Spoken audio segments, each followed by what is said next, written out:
बुंदेलखंड की धरती पर शक्ति संपन्न विभूतियों का अवतरण हमेशा से होता रहा है। सतयुग के वैदिक इतिहास में भगवान श्री शंकर ने जटाशंकर धाम में भयंकर दैत्य भस्मासुर का वध किया था।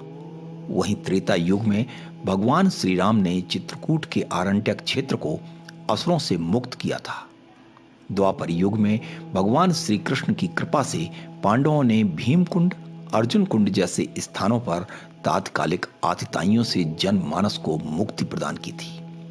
वेदों के सृजनकर्ता महर्षि वेद व्यास जी का जन्म भी कालपी में ही हुआ था।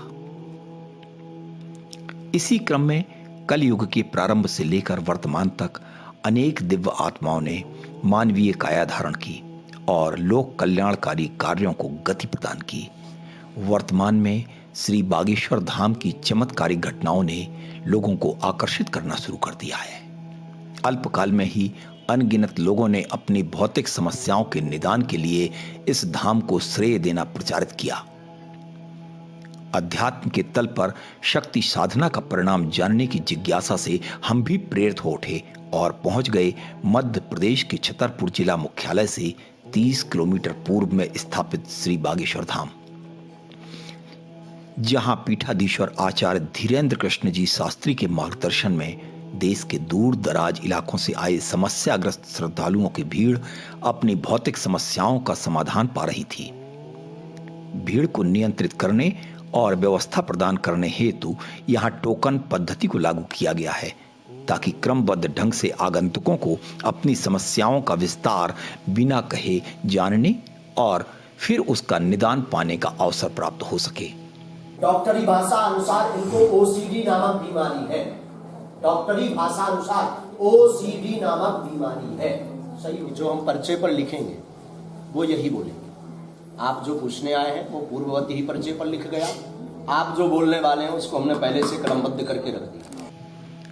इस तरह की आश्चर्यचकित कर देने वाली स्थिति से हम भी रोमांचित हो उठे। आध्यात्मिक शक्तियों का प्रत्यक्षीकरण, उसके अंतःकरण में विराजमान पद्धति और फिर गूढ़ रहस्यों को जानने की जिज्ञासा ने आंदोलन करना शुरू कर दिया। जहां चाहे वहां राह का सिद्धांत लागू हुआ। सिद्धपीठ के पीठाधीश्वर जी ने सहज भाव से अध्यात्म के रहस्यों को उजागर करना शुरू कर दिया। बुंदेलखंड में जहां देखते हैं तो उस परंपरा में कहीं ना कहीं आप अपने आप को पाते हैं क्या? वर्तमान समय में हम अपने गुरु कृपा से परंपरा को निभाने का प्रयास करते हैं। ये बागेश्वर धाम बुंदेलखंड में ही यह स्थान है। अति प्राचीन स्थान है, चंदेलकालीन स्थान है।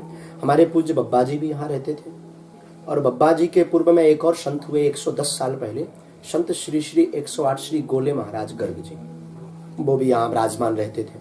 तो उनकी परंपरा को जो हमने सुना है अपने बब्बा जी के श्रीमुख से, गुरुमुख के श्रीमुख से, उन परंपराओं को निभाने का प्रयास कर रहे हैं। विद्यार्थी में जीवन है, वो आजीवन में विद्यार्थी है। अलग यहाँ की जो तरंग और शक्ति का मूल विषय है वह है योग, अपने आप का मंथन करना। इसे ध्यान विधि कहते हैं। ध्यान विधि के अंतर्गत आता है और ध्यान विधि के साथ साथ यहाँ की तरंगों को, ऊर्जा को तीव्र करने के लिए, संरचित करने के लिए राम नाम के मंत्र की महिमा है, जो कलयुग में विधान आया है। कलौ केशव कीर्तनात्, रामचरितमानस अनुसार कलयुग केवल हरिगुण गाहा, गावहि नर पावहि भवथाहा।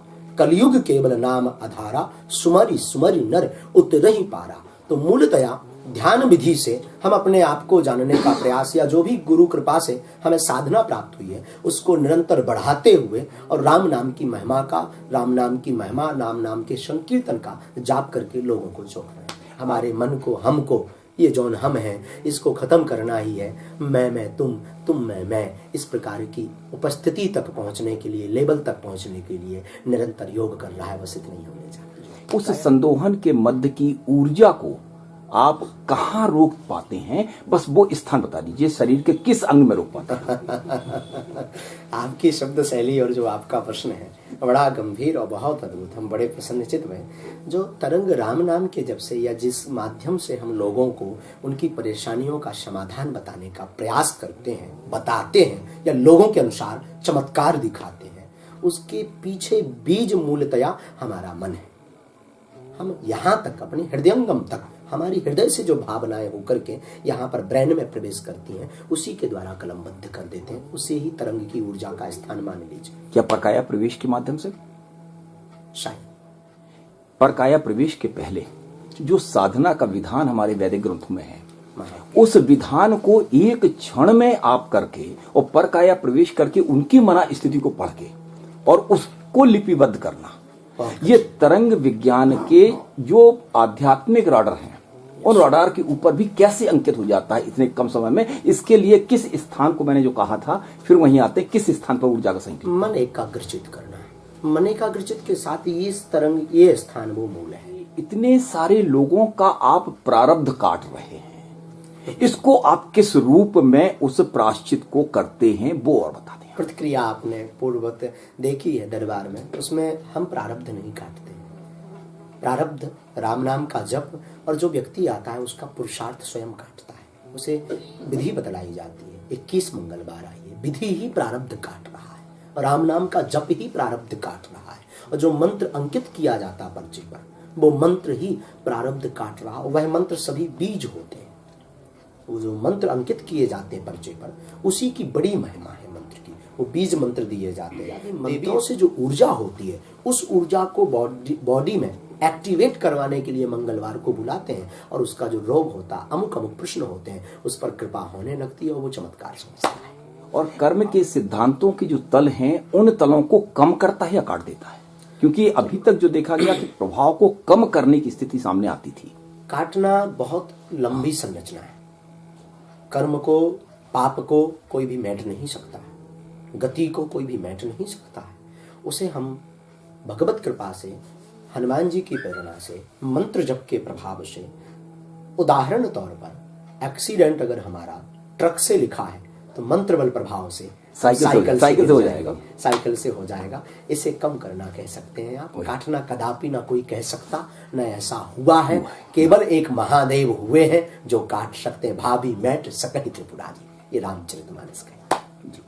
और इन तीनों से हट करके आप श्रीमद् भागवत का वाचन करते हैं। त्रेता और द्वापर को मिलाने का ये क्रम क्या है, ये समझ। बड़ी सुंदर आपकी जो है, बड़ी बात। देखिए, मूलतया हम जिस परिवार में हमारा जन्म भया है, तो हम कर्मकांडीय ब्राह्मण हैं। हमारे वंशानुअंतर्गत कर्मकांड चल रहा है। तो पुरानी परंपरा चल रही है। बब्बा जी भी कर्मकांड, पिताजी भी कर्मकांड, चाचा जी भी कर्मकांड, भैया आदि भी कर्मकांड करते थे। कर्मकांड में भागवत कथा, राम कथा का वाचन, पौरोहित्य कर्म करना आदि आदि हमारी धर्म में है और हमारे पंचानुगत ये परंपरा चल रही है। उस परंपरा को हमें जो है विरासत में प्राप्त हुई है। अब वो परंपरा को निभाने के लिए, जीवंत रखने के लिए हम भागवत कथा करते हैं। और उसी बीच में जो गुरु हैं हमारे, साधना गुरु, साधक गुरु, या इस स्थान के जिनको आप दर्शन कर पा रहे हैं, हमारे बगल में विराजमान है, हमारे उनका आशीर्वाद अभय वरदान बना रहता है। तो इन गुरु की करुण कृपा से हम साधना मार्ग में आए हैं। और साधना के मार्ग के साथ साथ एक दरबार की पीठ, एक अलग से अनुभव, लोगों को धर्म से जोड़ने का एक माध्यम ये भी। और दोनों धर्म से जोड़ने का है। राममय कृष्ण है, कृष्णमय राम है। द्वापर और त्रेता युग अलग हो सकते हैं, पर युग के जो युग प्रवर्तक परमात्मा पर ब्रह्म है, वो अलग नहीं थे मेरी दृष्टि से। किया उसकी उपासना करना चाहिए, साधना। क्या बात है, बहुत सुंदर। उसकी उपासना नहीं, अभी तो साधना करनी चाहिए।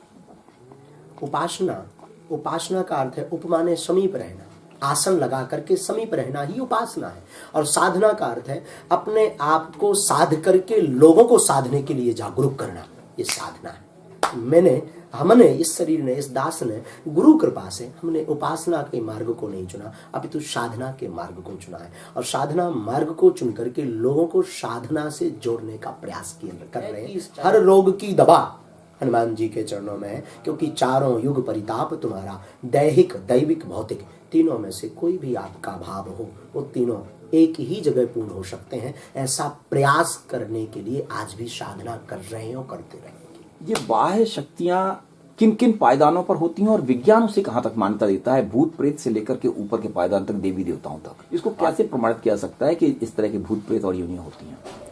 तंत्र में भूत होते हैं, प्रेत होते हैं, जिन्न होते हैं, सिद्ध होते हैं, फिर देव होते हैं। मानव के बाद, मानव में 5 तत्व, प्रेत में 3 तत्व, देव में 7 तत्व एवं आदिदेव, महादेव या परब्रह्म, इनमें 25 तत्व के ऊपर का लेवल होता है। ऐसे ही वैदिक परंपराओं के अंतर्गत हमने महापुरुषों के श्रीमुख से सुना। नकारात्मक ऊर्जा का एक बढ़िया रीजन हम आपको आज कैमरे पर बता रहे हैं, अभी तक गुप्त रखा, परंतु आज हम आपको बता रहे हैं आपकी भाव शैली के अनुसार और दर्शकों के लिए। नकारात्मक ऊर्जा को सबसे बढ़िया परखने का कि हमारे अगल बगल कोई नेगेटिव ऊर्जा है तो वो है तापमान से अत्यधिक की हवा का बॉडी में स्पर्श होना। तापमान से अधिक 33 तापमान सेल्सियस है और एकदम से 39-40 सेल्सियस की हवा आपके शरीर को पकड़ के फिर -33 आ रहा है, तो आप समझिए हमारी बॉडी के बगल से कोई नकारात्मक ऊर्जा गुजर गई या है या उसकी कोई मौजूदगी है या वो अपने आप को आभास करवा रही। ये थर्मामीटर हमारी विज्ञान अनुसार, हमारे शास्त्रों अनुसार, महापुरुषों अनुसार बिल्कुल बहुत सुंदर आपने हमें संज्ञान में दिया। कई बार बदबू, शरीर जलने की बदबू, केस बाल जलने की बदबू अथवा गंदगी की बदबू एकदम से आकर के चली जाना और ऐसी कोई उपस्थिति वहां पर ना हो, वो जो है गंदगी की बदबू आना, स्मेल आना भी प्रेत विद्या का मौजूद होने का अनुभव करवाती है। जिसका भौतिक बाद पर बल चल सके, भौतिक वस्तुओं पर बल दिखा सके, वो भूत है। प्रेत भौतिक वस्तुओं पर बल नहीं दिखा सकता सिवाय बॉडी के। प्रेत काया में दिखाता है, प्रेत काया में दिखाता है, भूत काया के साथ साथ माया में भी दिखाता है बल। पहाड़ी खेरा रोड में माता झूलन देवी के स्थान के बगल से एक गौड़ का स्थान है, वहां पर आज भी जेसीबी चलती नहीं है। खदान चलती हैं, हीरा खदान लगाई जाती हैं, परंतु वहां जाने के बाद जेसीबी बंद हो जाती। हमारे पास उसका रिसर्चिंग का लोगों ने और जो वहाँ की शासन प्रशासन के अधिकारी हैं वो जुड़े, वहां पर कुछ काम हीरा के लिए वो काम करना चाहते थे, उन्होंने शब्द विद्या है वो मशीन को जाकर के बंद कर देती, खराब कर देती, ये उसके लक्षण, खराब कर देती, चल नहीं पाती। भूतिया गांव, राजस्थान में एक भूतिया गांव के नाम से एक गांव प्रसिद्ध है और वहां पर भी रात को लाइट नहीं जलती। ये भूत का होने का मौजूदगी, ये दूसरा तत्व। इनके साथ संवाद कैसे किया जा सकता है? भूत के साथ संवाद करने के लिए उसकी स्वयं की अनुमति रजा होना बहुत जरूरी है। तो क्या प्लेन चिट और इनके माध्यम से भी भूत से संवाद किया जा सकता है? ये एकाध जगह पर, सब जगह ये नहीं है। सब जगहों पर केवल वैदिक बैठने का सौभाग्य मिला मुझे, परंपरा से एक बात की।